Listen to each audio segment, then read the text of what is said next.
Welcome back, sewists. It's been a while since I've done a lingerie or foundation wear pattern on the first of the month. So today we're going to.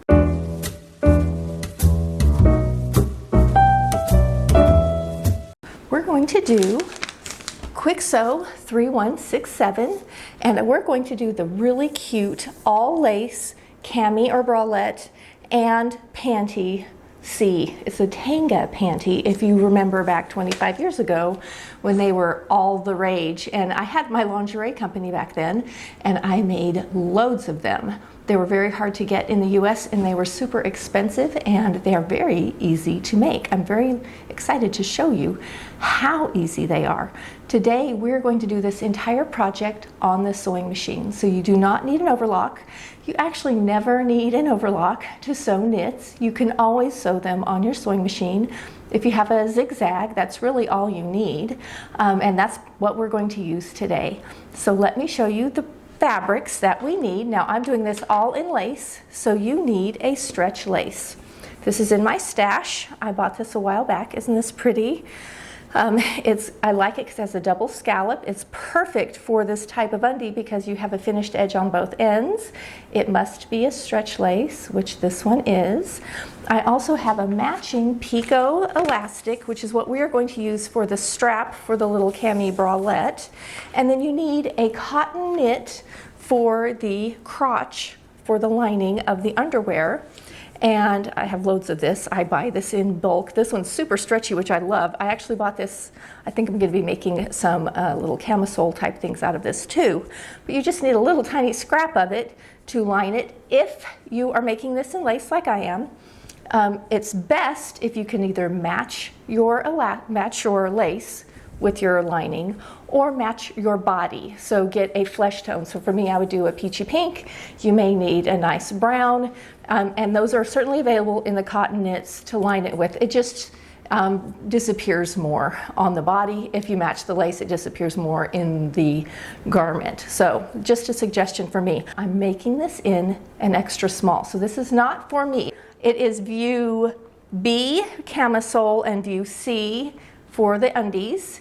Are the things that we're sewing all in lace. All right, let me show you how we're going to cut this out. I did trace off because the pattern comes from extra small to large, so I traced everything off in my extra small so that I maintained all of the other sizes if I want to make it again in a larger size. They're still all there.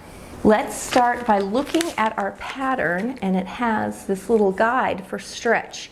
And this is important whether you're sewing with a knit or a lace. The fabric has to stretch this much. So what you do is you lay down your fabric on the little guide, and you want the edge to come here before the stretch, and we're going to hold it down at the other end, and we're going to pull it. And if you can pull 4 inches unstretched to the other side, your fabric is stretchy enough to make this pattern. If you cannot, if you hold this down and you pull and it only goes this far, it won't work. You've got to be able to stretch the full length. So that's the first check when you're buying your fabric. You want a lot of stretch in it.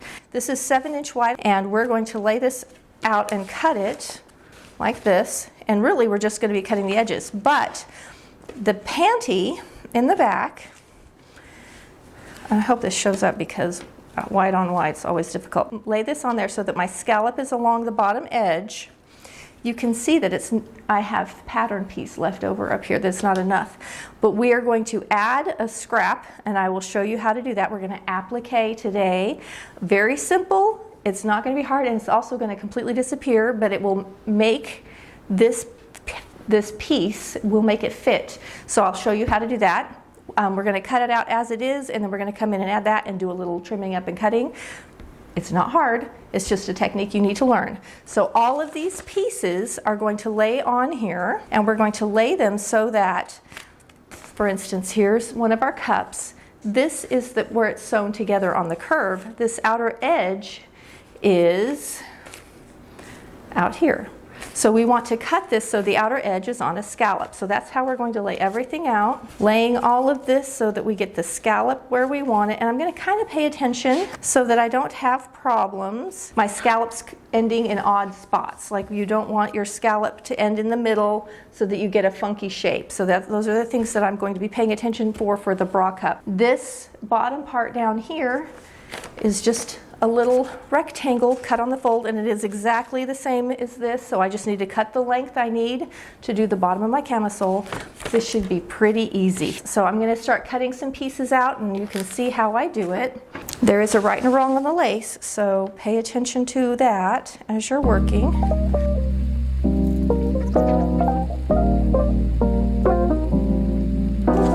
So you can see this edge up here, I'm going to need to add 2 to fix it. And I'm not going to cut this off up here. I want to leave this scallop at the top.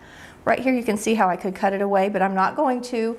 The way the panty is made, there's not a lot going on there, and we don't want to lose that pretty scallop. If you get about a 7-inch width, if you're doing the extra small or the small, that's about right. You'll just have to applique this little corner in, and you'll be able to keep your scallopy pretty edge.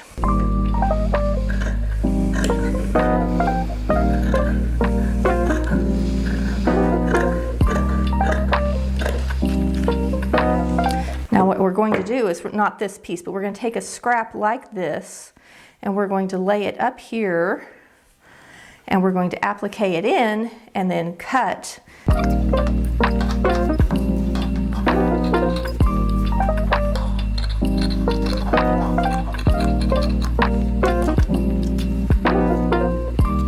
I'm going to be real careful to line up my lace so that it matches. So I'm going to cut this piece off. This is going to be the piece I'm going to use for appliquing in a minute when we head over to the sewing machine. So I've got 1 cut, but we need 2. So now we're going to flip it over, and then we'll have to do the same thing, applique the back for this one too.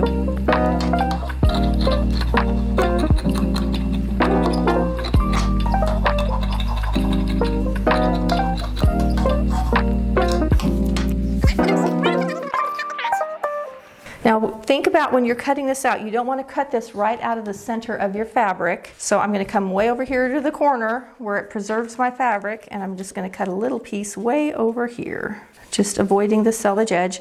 And it has a little thing so you can see the direction. Now this one is a 2-way stretch, so I can cut it either way. This one has a hint of lycra in it. And we just need 1 of these. And the pattern piece actually tells you front and back, so you can get it lined up properly when it's time to install it. You could also use a tricot knit if you don't want to use a cotton, but cotton's always the best as far as hygiene goes. So we're going to unfold our lace a little bit more. And we need 1 of these on the fold. It always messes you up if you go to sew your seam and you have a dip in the lace and a rise in the lace. It can really affect the way it looks when you go to sew it together. So I'm just going to cut it off at the length I need. All right, that's it for this one. I'm just going to put a pin in it to hold it to its fabric. And what's left is we need 2 of each of these.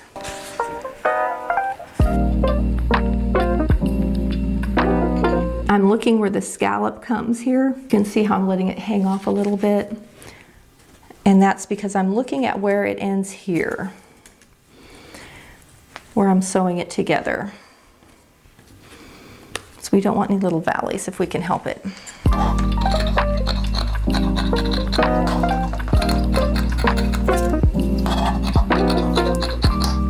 Remember, don't cut off your scallops. Leave them there. We want those. All right, we're through cutting lace. Now we just need to cut our straps, and I wrote down how long my straps need to be. I may shorten them a little bit. I'm actually going to try it on my dress form. The person I'm sewing for is tall and thin, so they actually probably can use the longer strap, and it's 15.5 for each strap, so I'm going to cut 2 at 15.5. All right, we're completely cut out. We have all of our pieces. I'm gonna go thread up my sewing machine with this pretty lilac color, top and bottom, and we're ready to go. Okay, we're all cut out. I'm gonna go over a little bit of the directions with you and the sewing machine setup. I'm gonna put a picture in here of the actual settings on my sewing machine. So if you have a similar machine that has settings from like 0 to 4, then this is how I set up for my machine.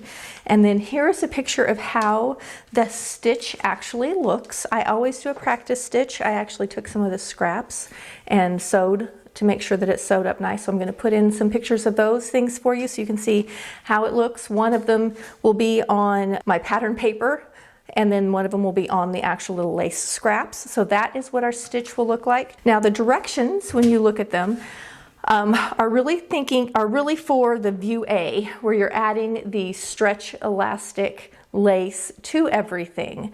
And then if you look for camisole B, it just says start at step 4 for view A and proceed. However, you really need to start at step 3. Step 3 is where you sew the 2 cups to each other. So I think that's a mistake. You want to start at step 3.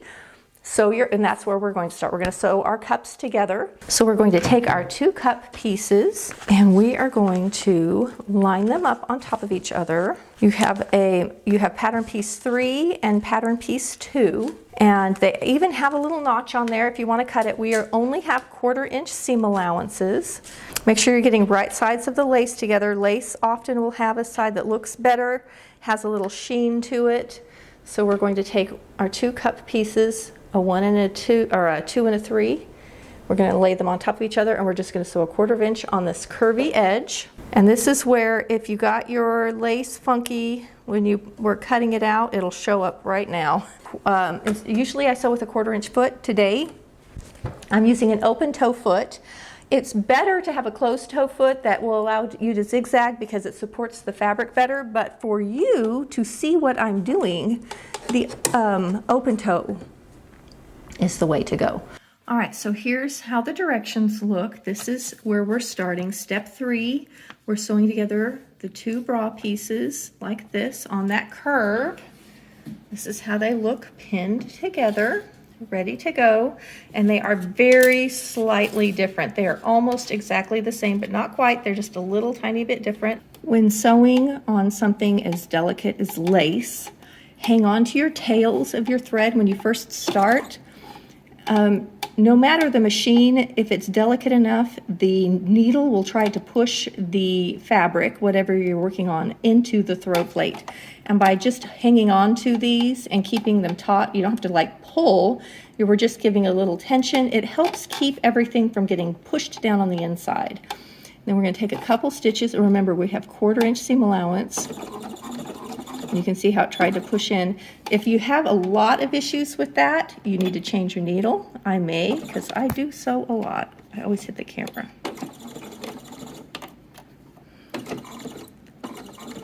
So I'm just hanging on to my threads. Yeah, I'm going to need to change my needle. I can see it's a little jumpy. Also, I'm sewing open-toed, which means there's no security here. Normally you'll have a closed toe where there's a bar across there. That actually makes it more secure. I'm using the open toe because it's easier for me to show you what I'm doing. So I'm just doing this tiny little zigzag. I'm not stretching it. Here's my 1/4 inch mark.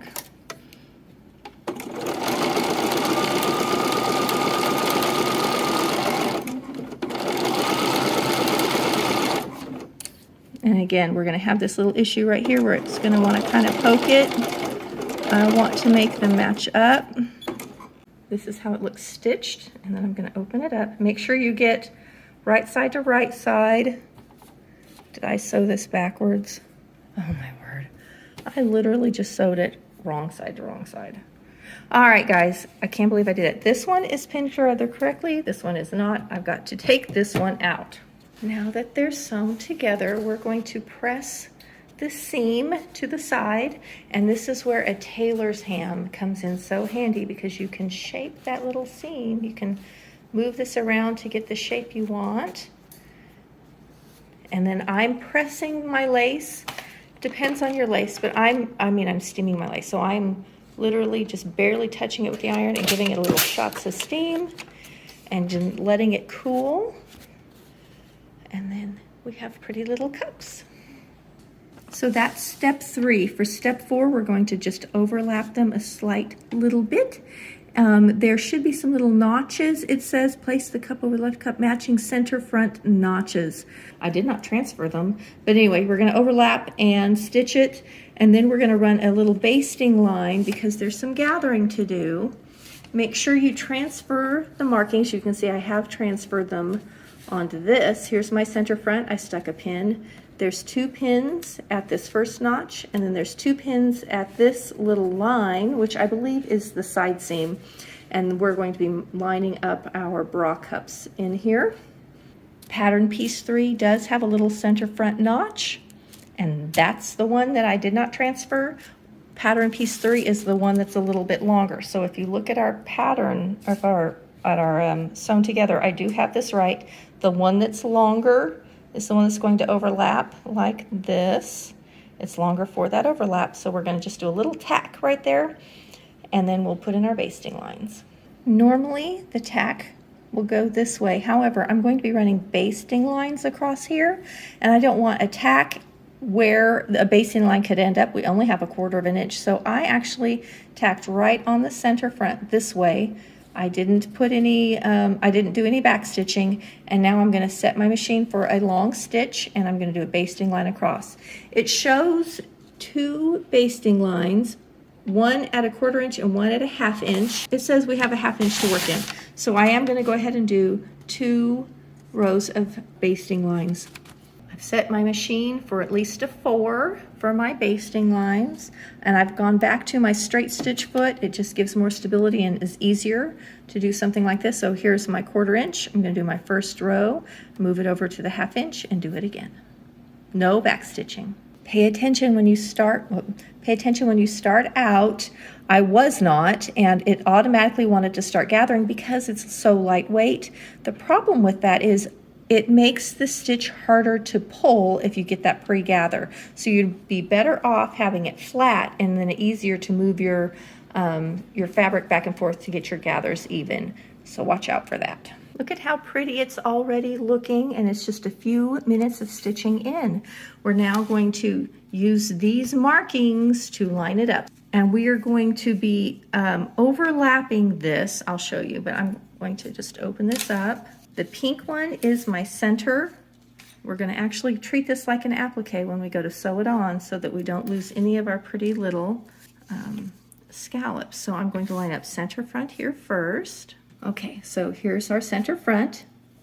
The next pin, which is the notch, we're going to line up the seam of our cup on it. So you can see all of this is going to get gathered in.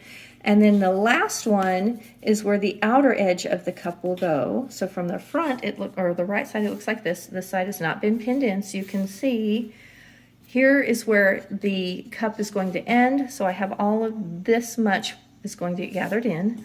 And from the other side, this is how it looks. Now we will be sewing this from the right side, but just so you can see the amount to gather, this is what we're going to be pulling those little gathering lines in to get the shape that we want.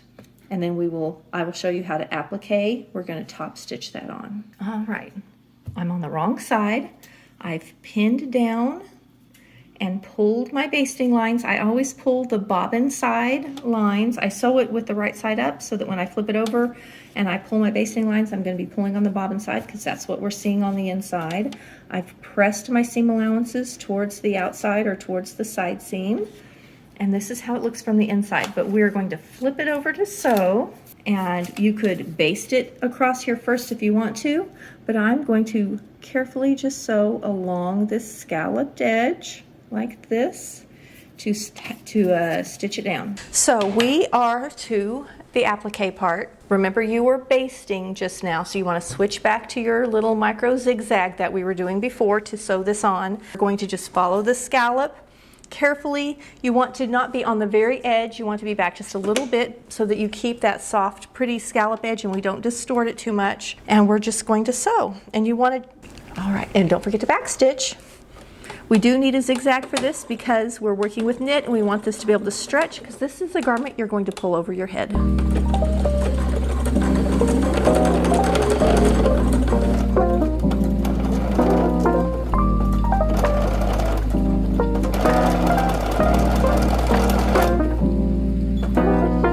Always sink your needle. I can sink it with my presser foot. If you can't, use your hand wheel to roll it.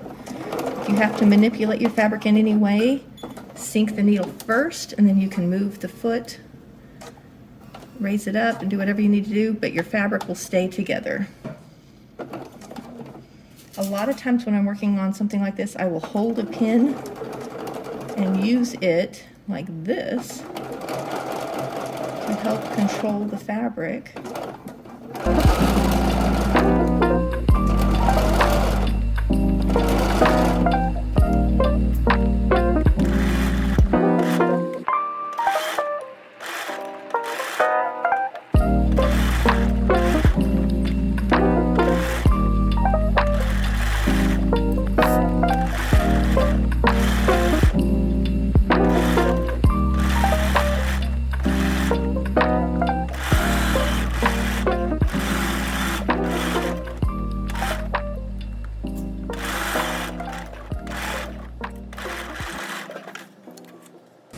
All right, so I haven't given it a haircut yet, but you can see it's all appliqued on. Now we can go back and do another row of stitching below that to kind of help hold down that excess seam allowance below it, so it doesn't roll up, especially if you think you need it. Here it is from the back side, and you can see it shadows through just a tiny bit. So that is step 4. Step 4 has a lot going on it, and you can actually, after you've stitched it, come back and trim away some of this excess that's hanging down here, all of this excess, because it does shadow through and it'll just make it look a little prettier in the finished garment. So I'm going to go ahead and do my second row of stitching right below that first one, and then I'll show you how it looks when I trim it away, and I'm going to give it a haircut.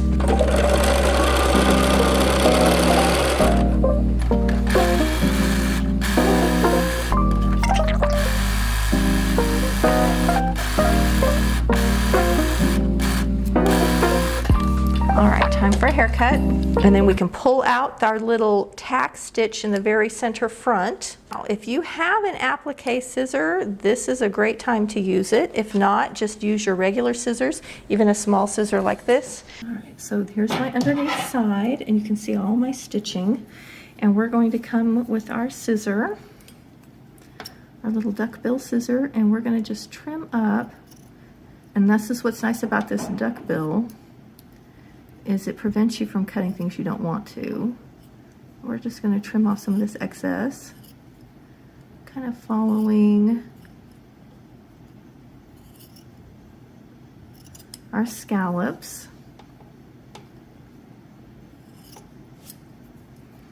So that it shadows through less.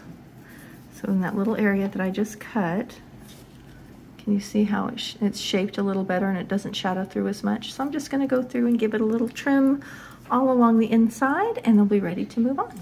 And here's our delicate little top. So now that we've done all of that, we're to step 5, which is just sewing our center back seam.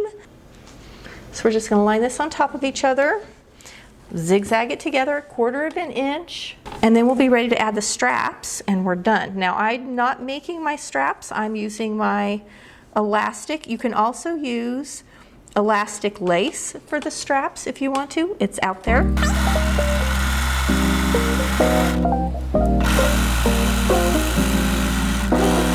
And we've just sewn our circle shut. Look at how tiny this thing is. It's really little. The extra small is really small.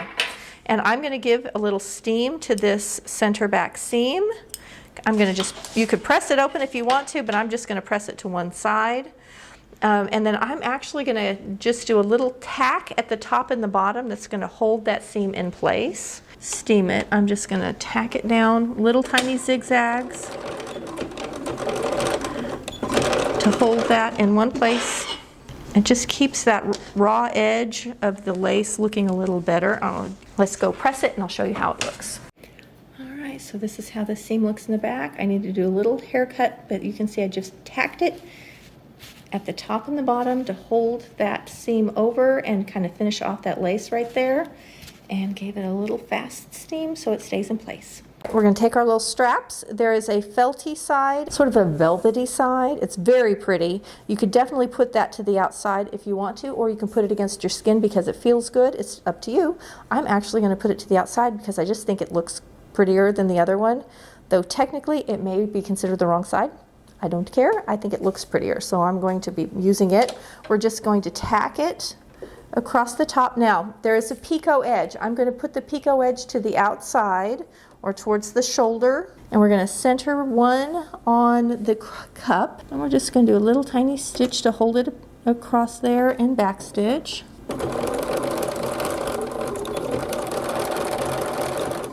Doesn't take much. So I'm going to do both straps at the top first. I'm again stitching from the right side. I am putting it down. I'm giving myself 1/2 inch, 3/8 of an inch of the elastic is going below for my seam allowance. Now, if you're making this for yourself, for someone who you can try this on, this is the point where you'd have them slip it on and adjust the strap length if you need to. I do not have the person who's going to be wearing this with me. We will have to perhaps adjust that at a later date. And now we're going to just come to the back. And I do not remember seeing any marking for this on the pattern piece. Does it say there was? Pin shoulder straps to the wrong side of the cups. Did it? They show sewing a little triangle. Excellent idea. And then in the back they sew a little square. So what I'm going to do, so what I've done, here's my first strap stuck on, and I'm just laying this flat, and you can see this is where the seam is for the cup, and that's where I'm going to pin down the back part. I'm just using this seam as my marking for both sides. So I'm going to do the same thing over here, make sure it doesn't get flipped, and I'm going to pin this one underneath and do the same thing. Cami is done, or a little bralette.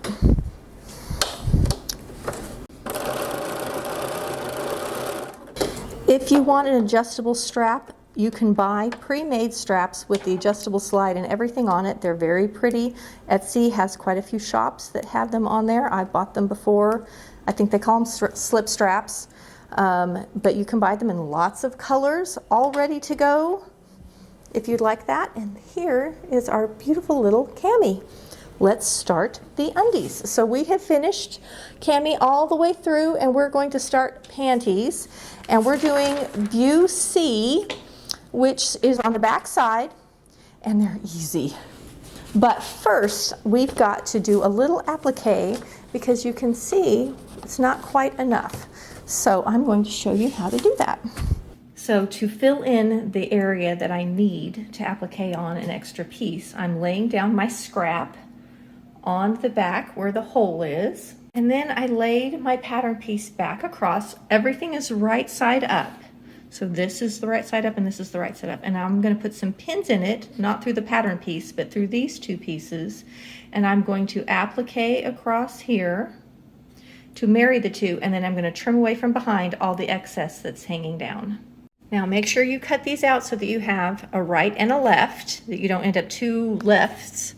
And we're going to have mirror image of each other, so we're going to have two pieces with them filled in. I'm going to come back after I applique and just straighten out this little section here where it's kind of crookedy. I'll lay my pattern back on top and fix that.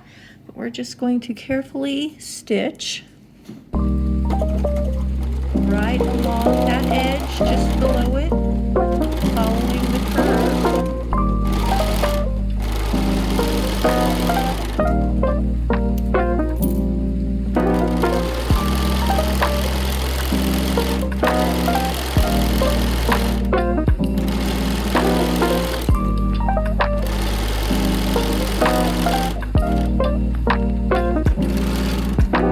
Okay, now that we have two legs, we're going to fold each leg right sides together, and we're going to stitch this little short seam, 1/4 of an inch.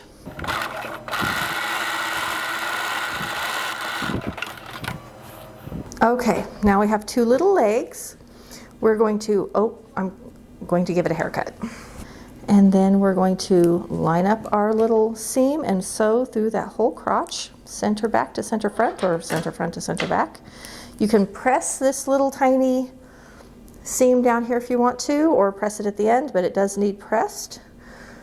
We're going to start there. We're going to start at those little leg seams that we just made, and I'm going to push one direction, one the other, because it just makes it a little smoother and softer. So one will be pressed towards the front, one will be pressed towards the back. We're going to cover it with our little crotch lining, and then we're ready to just sew this one seam continuous all the way around. Oh, they do it the opposite way. I take it back. So I did the leg first, and they don't. They do the crotch first and then leg. So it could be done either way. We're just going to sew this little seam.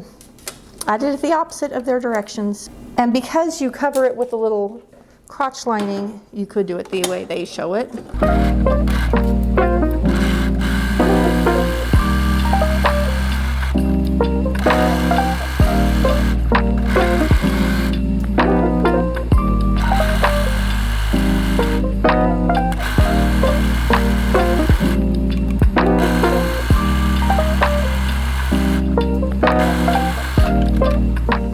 We have a little pair of undies. They just need a haircut. And there they are. Here's how the back looks. It kind of looks like a yoke the way we've added that in, which actually is very pretty. And now we are going to apply our lining.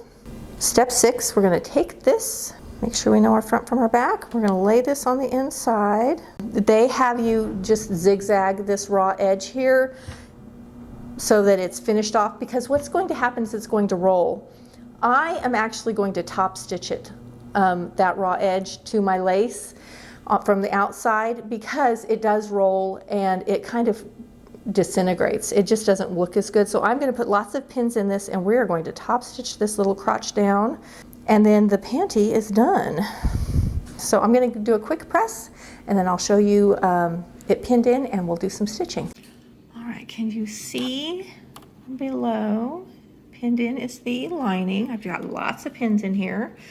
Going to just zigzag around real close to that outer edge. I can see it through. I'm just going to carefully zigzag around the outer edge to attach it. They do not recommend, or they don't show, zigzagging it through here. I'm going to, because it makes it stay in place. There's nothing worse than your panty lining rolling on you. So that won't happen. If you don't want to zigzag it all the way across, you could attach it just at the seam from the inside too. That would also work, but since I'm already zigzagging and you will be seeing it along the leg, I'm just going to do the whole thing. And this thread does blend in pretty nicely.